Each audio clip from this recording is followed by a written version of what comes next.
Hey guys, so today I'll be winterizing my hives. I hope you guys enjoyed today's video. Bye! So right now we are in the blue hive and I'm adding on these wooden planks so that I will be able to add on a sugar board for my bees. This sugar board is just a precaution and will give the bees another food source in case they run out of honey. The reason why I'm putting on these planks is because the sugar board has a wire bottom, so this will support that bottom and also allow some space between the bees and the sugar.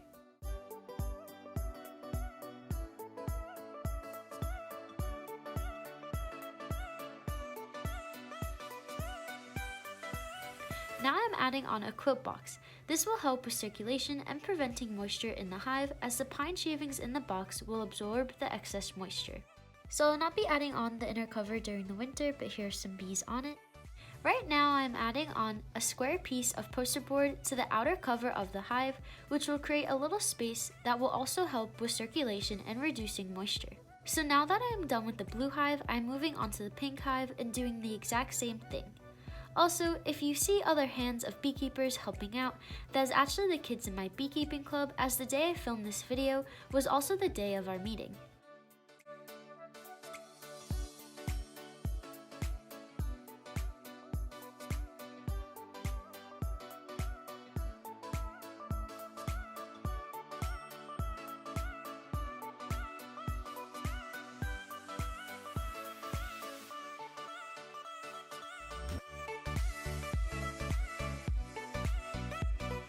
So this is actually a few days later, and as you can see, there's already moisture on the inside of the outer cover. So this makes me happy I chose to add on the quilt box.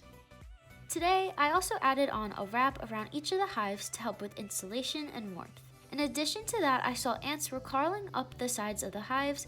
I'm assuming they are either trying to take the bees' honey or their sugar, so to prevent that, I am sprinkling cinnamon and diatomaceous earth around the legs of the hive stand, which should deter them away from the hives. So I came back a few days later to check on the bees and to see if our ant problem was fixed. As I was opening the blue hive, I was happy to find that there were no more ants, and there was actually a hole in the sugar, which shows the bees have been eating it. So I just filled up that empty space with some more sugar.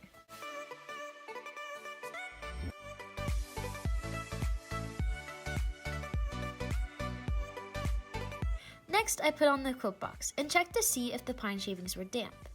If they were wet, I would have completely emptied the box and filled it with new pine shavings. However, the shavings were still pretty dry, so I just added on some more on top.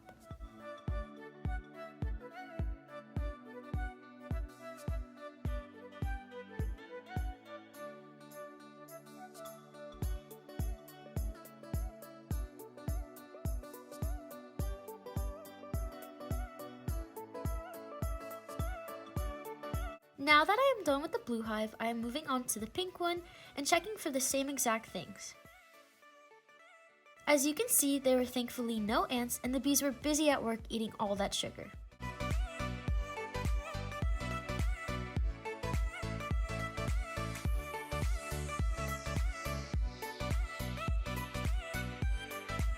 So I just let them be and put back the quilt box on top, and again I checked to see if the shavings were damp. But they were also pretty dry, so I just added on some new shavings.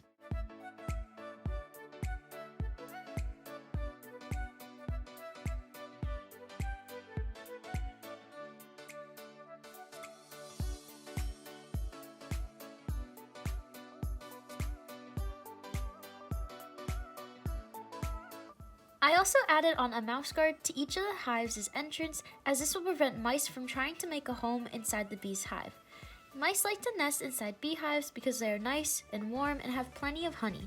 This, however, is obviously bad for the bees, so to try and prevent this, I added on the mouse guards. That's it for today's video. I hope you guys enjoyed it. Thank you so much for watching. Bye!